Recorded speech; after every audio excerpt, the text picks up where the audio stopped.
Welcome to India reforms. मैं doctor Kapil Kakkar आपका एक और वीडियो में स्वागत करता हूं। एक व्यक्ति दादा राव हैं मुंबई में, जिनका 16 साल का बेटा पॉट होल की वजह से सड़क पे गड्ढे की वजह से 16 साल के बेटे का देहांत हो गया। और उस टाइम से आज तक वो 1300 पॉट होल्स सड़क के गड्ढों को भर चुके हैं और उन्होंने इसी चीज़ को अपना जिंदगी का एक लक्ष्य बना लिया है। अब सवाल ये है, हम लोग उस पॉटहोल को ब्लेम कर सकते हैं, हम किस्मत को ब्लेम कर सकते हैं, हम इसको एक्सीडेंट का नाम दे सकते हैं, पर मैं इसको एक्सीडेंट का नहीं, मैं इसको मर्डर का नाम देता हूँ। क्यों? क्योंकि वो पॉटहोल जो बना वो किसी ना किसी की वजह से बना।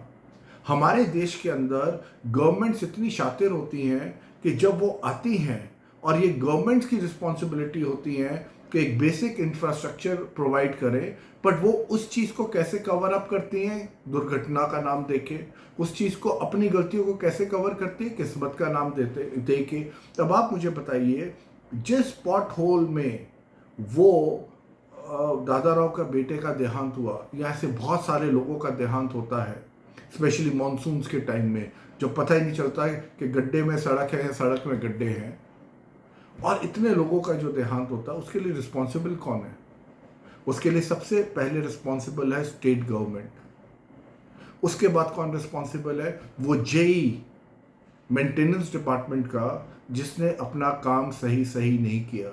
तो मैं ये पूछना चाहता हूं और मैं आपको ये समझाना चाहता हूं, क्या दादा राव के केस के में क्या गवर्नमेंट ने उस जेई को टर्मिनेट किया?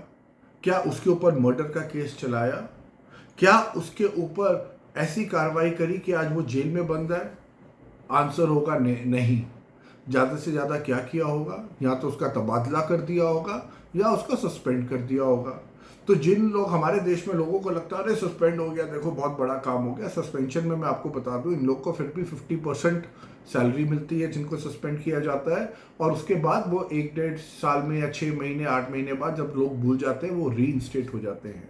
मैं ये वीडियो क्यों बना रहा हूँ, आपको ये बताना चाहता हूँ कि लोग आपस में लड़ते हैं, लोग किस्मत का सहारा लेते हैं, दोषी किस्मत को मानते हैं, ऊपर वाले को दोषी मानते हैं, सड़कों को दोषी मानते हैं, पर जो मेन दोषी है आपकी गवर्नमेंट और गवर्नमेंट ऑफिसर्स और गवर्नमेंट एम्प्लॉयज, उनके ऊपर कोई उंगली नहीं उठाता है। क्यों?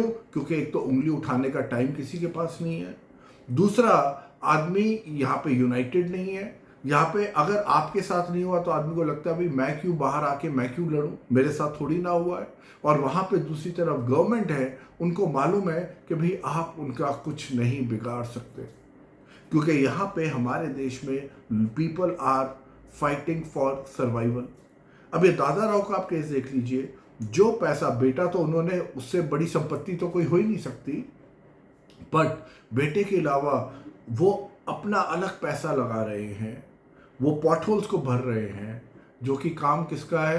काम गवर्नमेंट का है। मुझे इसमें एक और 10वीं का डायलॉग याद आ जाता है, जबकि उसमें पुलिस के लिए बोला गया था, पर मैं ये पूरी प्रशासन के लिए, गवर्नमेंट एम्प्लॉयज के लिए कहता हूँ कि पुलिस ना काम करने के लिए तनख्वाह लेती है और काम करने के लिए पैसे।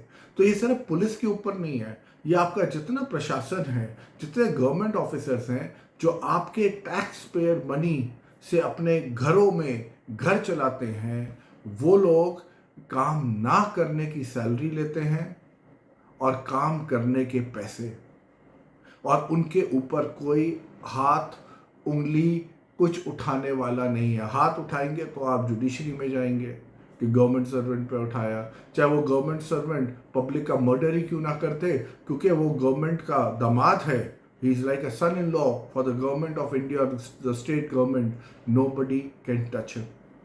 और अगर आप जुडिशरी में जाएंगे तो जुडिशरी के तो आप मेरे बाकी वीडियोस देख ही लीजिएगा, क्योंकि जुडिशरी भी एक तरह से आती तो इनको सैलरी गवर्नमेंट से। इन लोग का जो जजेस वगैरह है, ये माइंडसेट नॉन डायनेमिक होते हैं, क्योंकि मेरा ये मानना है कि जो भी गवर्नमेंट सर्वेंट है, वो गवर्नमेंट सर्वेंट लोग 90% क्यों बनते हैं? जॉब सिक्योरिटी की वजह से।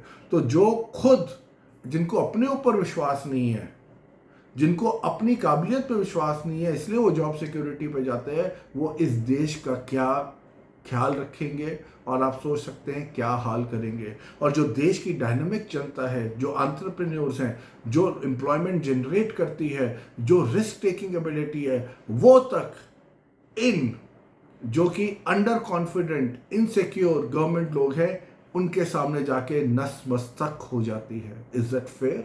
Is that right? Please think about it. We need reforms. We need reforms for these bureaucrats. We need reforms and accountability that if they are not working, they should not be suspended, they should be terminated.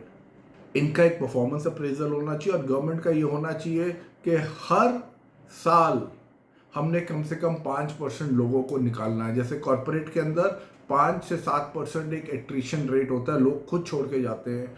Government का होना चाहिए कि हमने 5 से 7% जो below average लोग हैं उनको हम निकालना शुरू करेंगे। हमें ये रिफॉर्म्स चाहिए। अगर ये रिफॉर्म्स आ गए तो अपने आप ओवर द पीरियड ऑफ 4-5 साल छटनी शुरू हो जाएगी और इन लोगों को भी समझ आ जाएगा, ब्यूरोक्रेट्स को, कि भैया now we can not take government jobs for granted. Job security नाम की कोई चीज़ नहीं है। और एक और चीज़, ये जॉब छटनी जो मैं बात कर रहा हूँ ये कब होनी चाहिए? जो 5 साल तक एम्प्लॉयज़ हैं उनके ऊपर ये नहीं गाज गिरनी चाहिए। जो 6th ईयर ऑनवर्ड्स हैं, जिन्होंने 5 साल काम करा है, उनके असेसमेंट होनी चाहिए। और वही 10% की कैटेगरी में 6 to जिन लोगों ने 25 साल तक काम किया है उनको आहिस्ता आहिस्ता, या 30 साल तक काम किया है या 35 साल तक काम किया है, उनको आहिस्ता आहिस्ता निकालना चाहिए। तो गवर्नमेंट ऑफ इंडिया को रिफॉर्म्स लाने चाहिए कि एवरी ईयर हम 5% लोगों को निकालेंगे। आप देखेंगे 4-5 साल के अंदर इस देश में बहुत बड़ा बदलाव आएगा अगर government of India compulsory attrition का, मैंडेटरी एट्रिशन का ये रूल लेके आती है पार्लियामेंट में, ये बिल लेके आती है, जिससे इन गवर्नमेंट ऑफिसर्स को, जो कि नॉन डायनेमिक है, जो कि इनसिक्योरिटी की वजह से गवर्नमेंट जॉब्स को अपने आप को सिक्योर करने आते हैं, इनके ऊपर गाज गिरे और ये अपना जो काम है देश को ठीक ठीक चलाने का ये सही करे। ये पॉलिटिशियंस के लिए मैं फिर वीडियो बताऊंगा कि पॉलिटिकल रिफॉर्म्स भी होने चाहिए, बट ये वीडियो गवर्नमेंट ऑफिसर्स के लिए है। इसका ये मतलब नहीं है कि पॉलिटिशियंस गलती नहीं करते हैं, बट इसका ये मतलब भी नहीं है कि सिर्फ पॉलिटिशियंस गलत हैं और ये बाबू लोग बिल्कुल प्योर बहुत बढ़िया लोग हैं। इस धोखेबाजी से कि बाबू लोग और गवर्नमेंट ऑफिसर्स बहुत बढ़िया लोग हैं, हमें निकलना चाहिए। और पॉलिटिशियंस ही बेकार है, हमें निकलना चाहिए और हमें दोनों के लिए रिफॉर्म्स लाने चाहिए। If you like this video, kindly share it far and wide. Thank you so much.